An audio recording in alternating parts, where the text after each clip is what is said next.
Adam and Eve in the garden, God's perfect beginning. In the very beginning, before sin entered the world, God created a beautiful place, perfect and peaceful. It was called the Garden of Eden, a place where heaven met earth. No pain, no fear, no death, only God's presence, nature, and peace. From the dust of the ground, God formed the first man, Adam. But he wasn't just clay.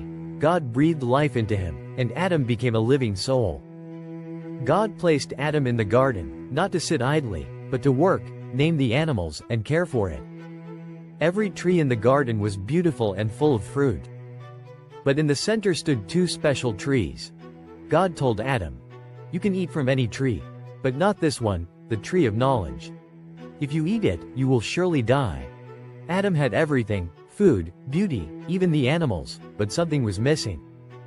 God said, "It's not good for man to be alone. I will make a helper fit for him." So God caused Adam to fall into a deep sleep.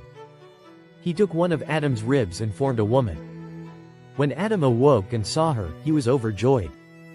"This is now bone of my bones and flesh of my flesh." She was called woman, because she came from man. God created them to be united, to love each other, and to walk with him together. Adam and Eve lived freely in Eden, no shame, no clothes, no guilt. They walked with God in the cool of the day. There was perfect unity between God, man, woman, and nature.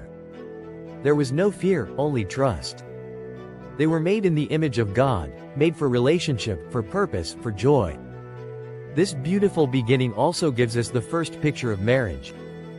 God created male and female to become one, not just physically, but emotionally and spiritually. Therefore a man shall leave his father and mother and be joined to his wife, and they shall become one flesh. It was God's idea.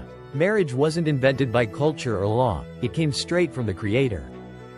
Adam and Eve's story reminds us of what God originally intended: a life of connection with Him, harmony in relationships, and purpose in creation. Though things later went wrong, and we'll explore that in Genesis chapter 3, Genesis chapter 2 shows us the beauty of God's design.